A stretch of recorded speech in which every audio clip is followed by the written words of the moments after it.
However, I do like the idea of celebrating that people who are ADHD, who have a diagnosis of ADHD and who also have strengths, that there are things that we are really good at and that those things are valuable, and that because it is a mental disorder, the focus is often on our weaknesses and not on our strengths. And those strengths are very rarely celebrated.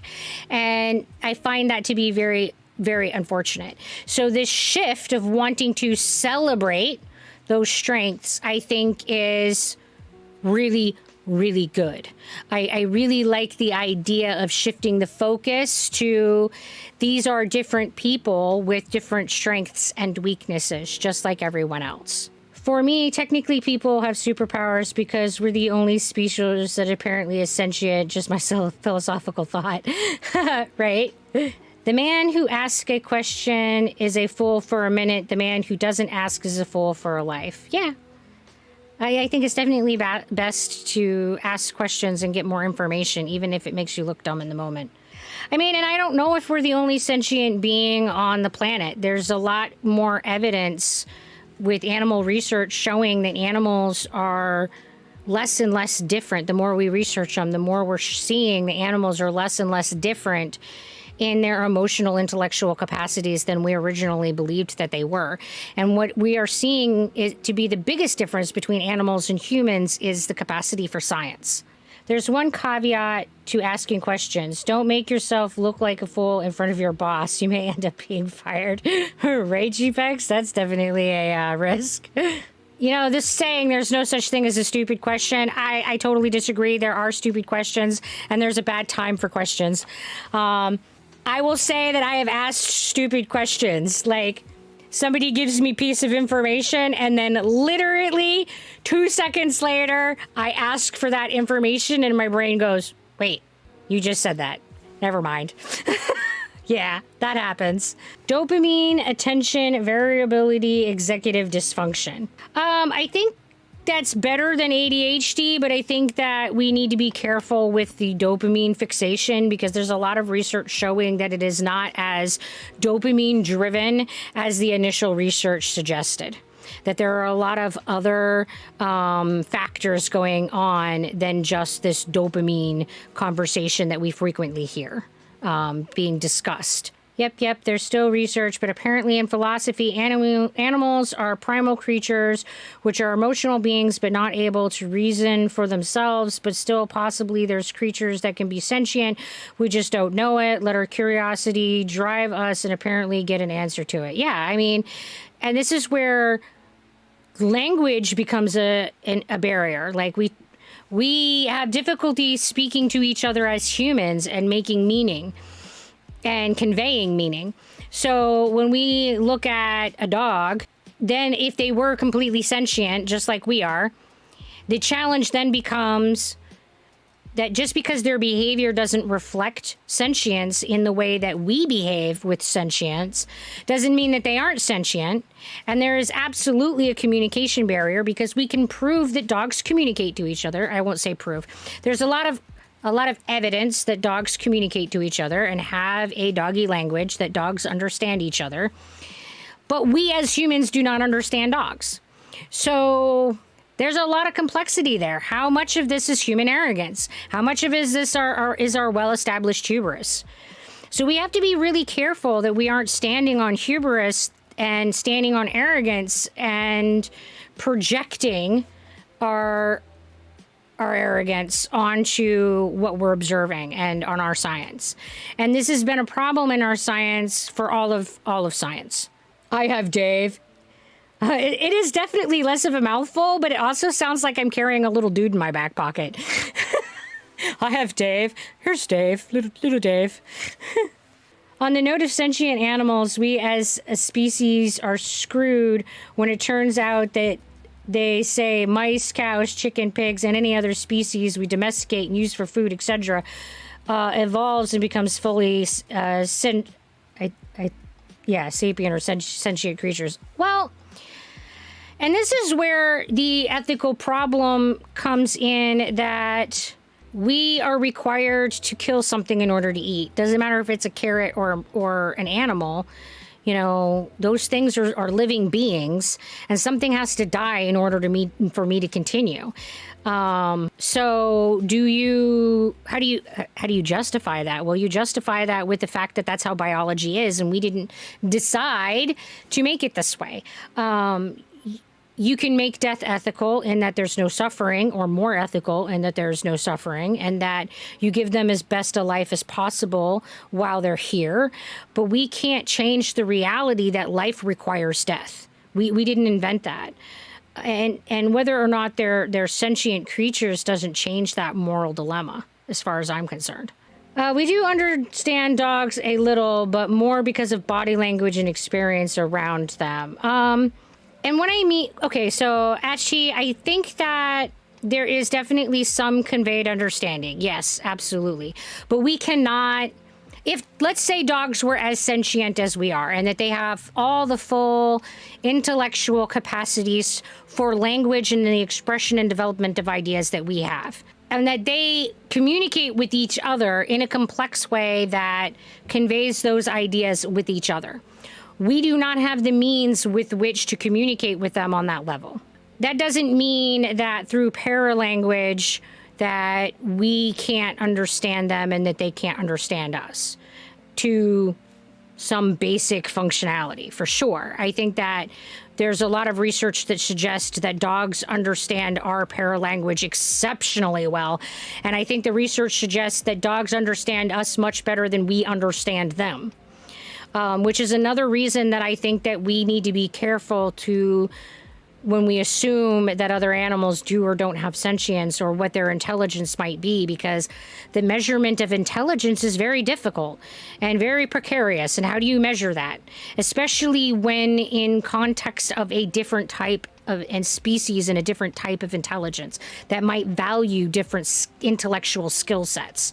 So yeah, dogs have been proving over and over and over again that they have a profound ability to understand us as humans, and this is why they have been so valuable as service animals. Life is simple, but we insist on making it complicated. I don't think life is simple. I don't think that we necessarily overcomplicate it. I do think that we overcomplicate a lot of things. Dogs have also evolved to speak our language with us more too through their domestication. Yeah, JPEX, they've definitely evolved alongside of us.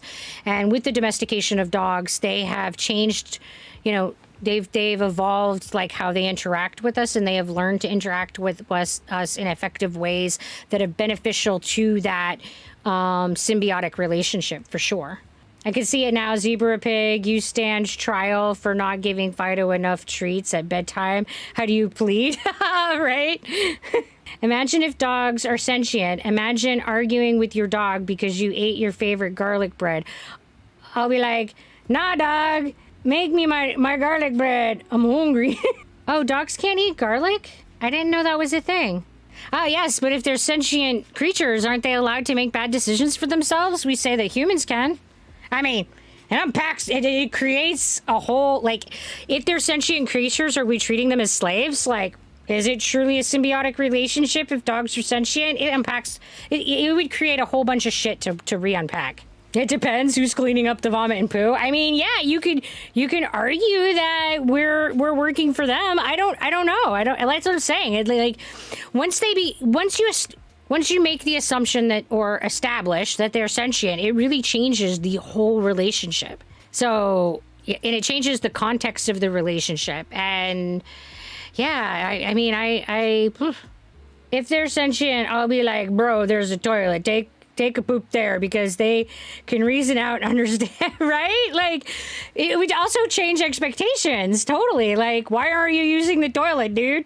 We need to make a dog accessible toilet, right? Like, maybe it's an accessibility issue. Yeah, I mean, oh my goodness, like, oh my gosh. The strange things that we get into with this chat. I love you guys. You guys are amazing. You're like, we're going to fall down this rabbit hole and we'll just follow you along. It's fine. The premium doggo toilets would include areas for proper spinning before squatting. Right? That would be so weird to start spinning around before you pooped. I must properly spin, and then I would sit on the toilet. That would get weird. If they still kept pooping on the floor or grass and they're already sentient, I'll be like, dog, you're a mad lad. No treats for you for pooping outside. You can just flush your poop on the toilet. I keep forgetting, Zebra, you don't have a dog. Dogs do that before pooping. Yes, I'm aware that dogs no, I don't have a dog, but I was just trying to imagine doing that. Could you imagine if the roles shifted, after it became established that dogs were sentient and that dogs took over the world and it became the standard that we should do things more dog-like? That was where my tangential brain went. But yeah, I have my family's owned a couple dogs while I was growing up, but I don't have a lot of experience around dogs because I don't feel like I don't have anything against dogs, but I don't feel like I can give dogs what they need. I don't think that I am a good person for a dog. Sometimes you can misinterpret them if they're pooping or just sitting because sometimes both look similar. Oh yeah, you can be like, are you pooping right now? Don't be pooping on my carpet. And the dog's like, dude, chill. I'm just sitting. I'm resting, man. And you're like, oh, all right. Okay, fine. Their toilets they would need already exist. They are the squat toilets. You just need to make sure that they can push whatever is needed to flush. Oh, like a squat toilet with a push button. I get really worried if my dog sits on my bed. That's why back then I make my dog go poop first before going to my bed. I miss that dog of mine, Wolfgang, my husky. Here's a left field joke for kitties. Loading pounce, initiating, analyzing target coordinating, trajectory adjustments required, initiate coordination protocol, wiggle butt, wiggling, calibration complete, initiating pounce, 3, 2, 1, pounce initiated, results, slammed head first into wall, please debug, right? like it's a computer program. I think cats are definitely pretty kooky. I absolutely love animals, but they definitely require a significant amount of money to be able to afford them, and they definitely require that you have spoons available to take care of them. But you agree with me that foxes are just dog and cat just combined into one body? I do think that it is interesting that how they carry a lot of traits of both. But I think science has decided that they are canine. But I won't say that with definitive certainty. Biology is not animal stuff is not my wheelhouse. Based on personal experience, having 2 dogs instead of 1 can be very good. They keep each other company and entertain each other while you are gone. Yeah, I think in general, I feel like having multiple pets can be socially good for them. I don't think that we are capable as humans to socialize with an animal on their terms, in their way. I can't socialize with a cat as a cat socializes with cats, or pigs or ducks or any other kind of animal that you might own. So I do think that there's absolutely value in having groups of animals rather than just one. And there's definitely solid research showing that certain species of animals need that socialization within their own species more than others. In Russia, they did selective breeding experiments and had foxes that became domesticated on top of interacting with humans more. Their ears started drooping like dogs, etc. And it's interesting how much a species changes when it becomes domesticated, and how much of that is because of the way that we choose to breed them, and how much of that is just because of the biological changes that happen because of the domestication process, because their environment is inevitably going to be different, their diets are inevitably going to be different, etc. So imagine if all animals are sentient beings. Imagine arguing with a mosquito for being annoying because it keeps flying around your ear while sleeping. Seriously, I'll be like, get the hell out of here, man. I'm trying to sleep here. You keep buzzing my ear. Oh, my goodness. Wouldn't it be nice if you could actually have a rational conversation and be like, dude, buzz over there. Why right here? There's a whole fucking room. Go over there. And it's not just skeeters. There's the whole buzzing clan will do it. Like, why do you got to be a centimeter from my ear? Like, what's up with that? And spiders, dude. Like, you can live in my house, just stay away from me, right? Like, if I could have, negotiate a treaty with spiders, it would be nice. If I could just be like, just no contact, then I would be very comfortable living with spiders. Like, it would be okay if I knew they were just going to be like always not on my person. Spiders might be cool lads if they became sentient beings. I mean, I think spiders are fascinating and cool creatures. They just also terrify me. Unfortunately, I had a very negative medical experience that was caused by a spider bite. And because of that, I definitely am afraid of spiders and dislike having them on my person very much. And it borderlines, okay, it probably well crosses into the world of irrationality. It probably reaches the level that it's an outright spider phobia for sure. I think that it would be really cool if we could communicate with animals as well as we communicate with people. That would be really cool.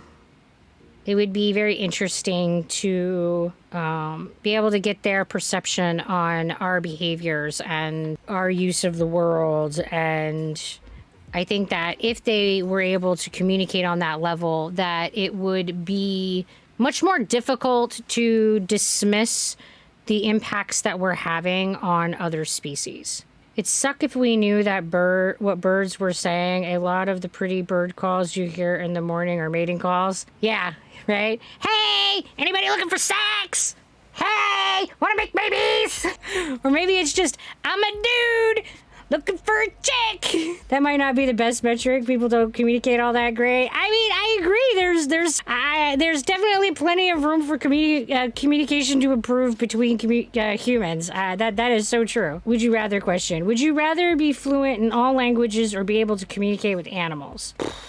I would rather be fluent in all languages, all human languages. I think that I could accomplish more for the world's good by being able to communicate with humans better and fluently than with animals. Because for better or worse, it is humanity that is the biggest threat to this planet and to the life on this planet. So I think that being able to fluently communicate better with all the different people types on this planet would be a huge asset. Actually, I used to tell all the spiders I found at home they could stay if they don't go near my bed, and it actually worked. I don't know how, but it never failed me. Well, there, Smolfy. I wish it worked for me, but thanks, Miss Trash.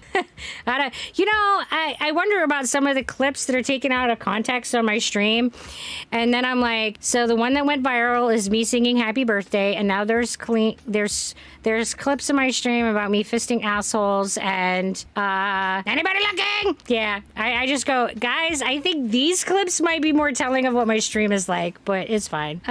Recently a toad came over to my yard and eating bugs. Now I keep him inside here and I feed him bugs every day and I named him Norman. Well, there you go. You got a toad familiar. There are definitely some strange clips from my stream out there. I do it to myself. So they are trying to stop you by climbing in your mouth. Zebra is secretly a frog. I knew it. Yeah, you know it. That's exactly it. Zebra pig is a costume, and underneath that costume, there's a frog. So it's a frog in a pig suit with a zebra hoodie. It's now canon. Someone update the wiki. Zebra pig frog. Oh, jeez, goodness. This toad is my yard protector. I feed him a lot of bugs by yeah. I think that the whole pest control thing is valid and important, and I think that spiders and toads and all of them are good for our environment. It's just I don't want them by me. So for the neurodivergent people on the channel, what do you feel like your greatest challenge has been? I personally feel like my biggest challenge has absolutely been communicating with neurotypical individuals effectively.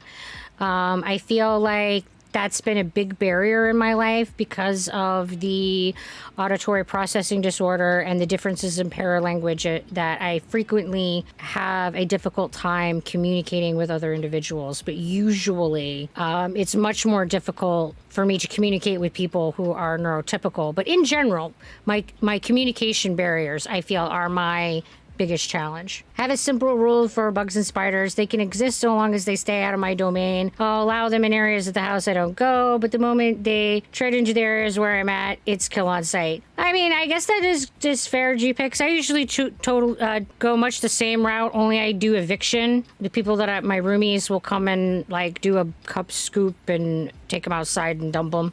Zebra, what do you think I should do with overcoming the fear of the deep ocean? Well, Ruin, if you have a phobia and you want to conquer that, I would say that there is treatment for phobias and you might want to seek professional help. The first thing I would ask is how much does it affect your life, and is it something that is necessary for you to tackle? Because when it comes to phobias, exposure response prevention therapy is the most effective therapy. And I will say, having gone through that therapy for OCD, it is the most difficult therapy that I've ever experienced. It is very, very hard. Because the whole idea is exposing yourself to your triggers, sitting with the anxiety and the fear and being comfortable with it, so that over time you gain a tolerance and a reduction of your anxiety and fear. But more than anything, you gain the tool set to deal with the fear and anxiety that you're experiencing. And that, for the most part, is the best therapy for it. So my first question is always, is it worth that? Because it's really, really a shitty process to go through. So at Chi, you feel that communicating in general is also your challenge? Yeah. Yes, Mitrash usually does the eviction. And yes, Stanton, VR therapy is a type of exposure therapy. It's a first step into being exposed to your trigger, where you can reduce the level of anxiety and fear that you're being exposed to and give you more control over that exposure experience. I was thinking of just staying super far from it. I mean, if you don't feel that you need to be a part of the ocean and you don't need to go into the ocean and it's not like a burning desire in your life, I would really challenge whether or not it's something that even affects your life. Like, do you need to be able to go to the ocean? Do you need to be able to swim in the ocean? Is that something that you need in your life? Like, we don't need to conquer every fear we have in life. We don't need to face every trigger we have in life. I think that we should also, I think one of the things that's important in life is to evaluate and pick our battles. We don't have an infinite number of resources in life. And I think that it's important to evaluate and decide which battles are worth the energy that we have. And I think that's the first step. Is it worth the energy that you have?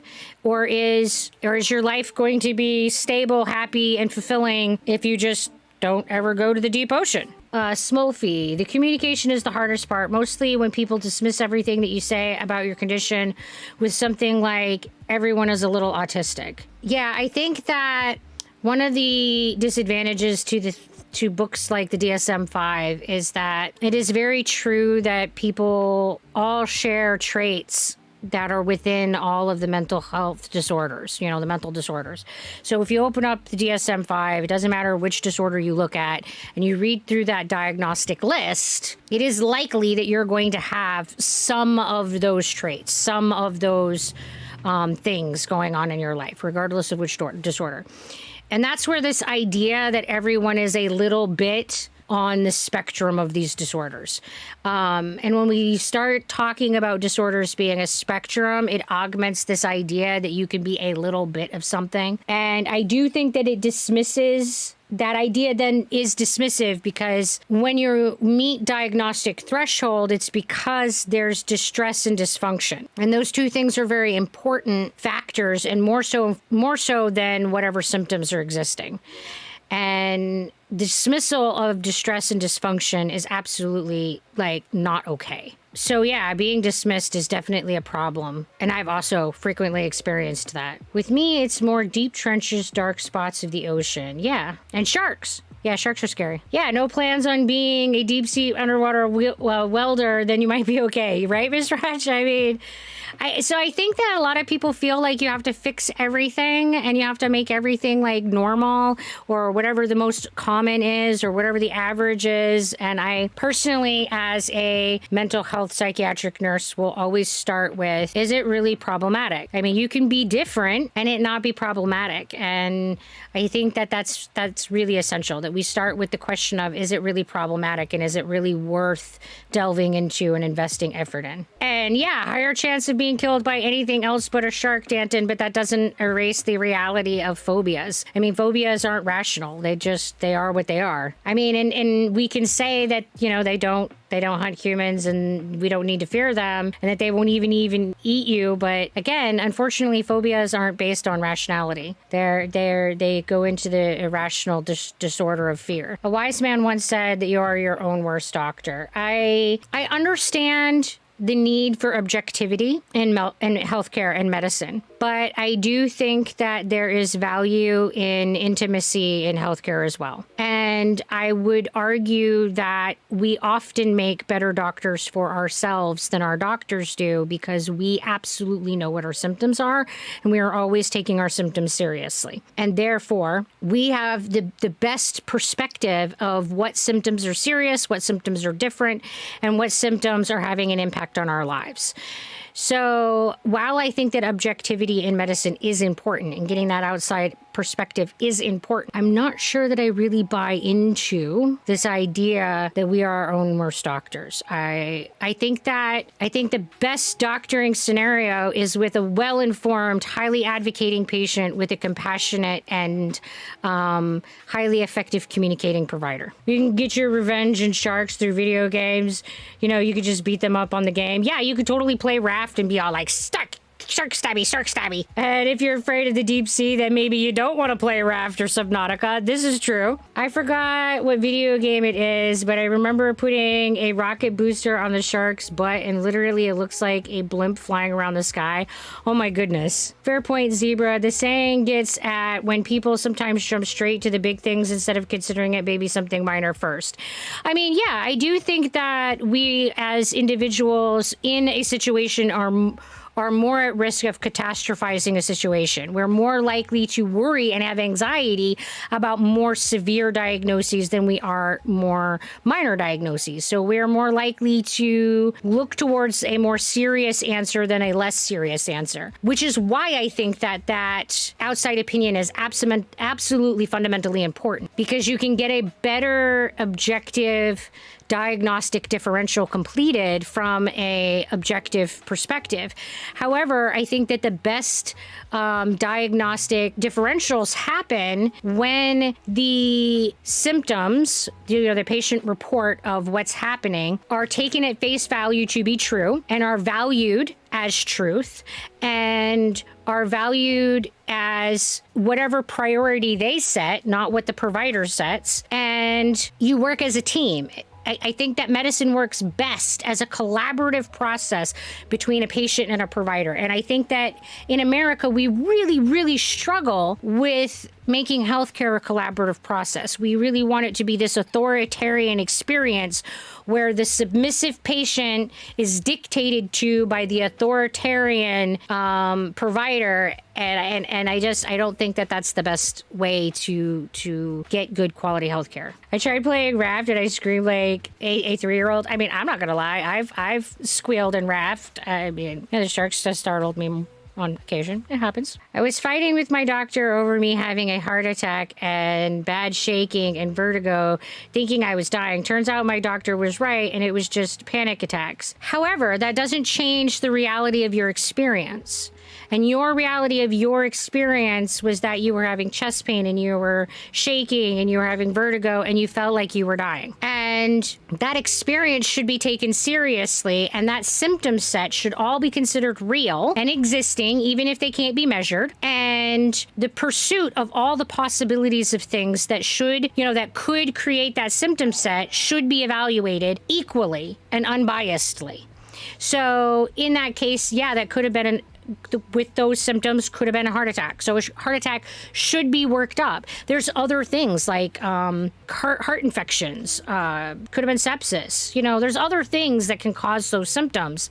So I'm not saying that a doctor should ever tell a patient, no, there isn't any evidence that this thing you are afraid of is happening. But they should absolutely take face value that this is what that person is experiencing.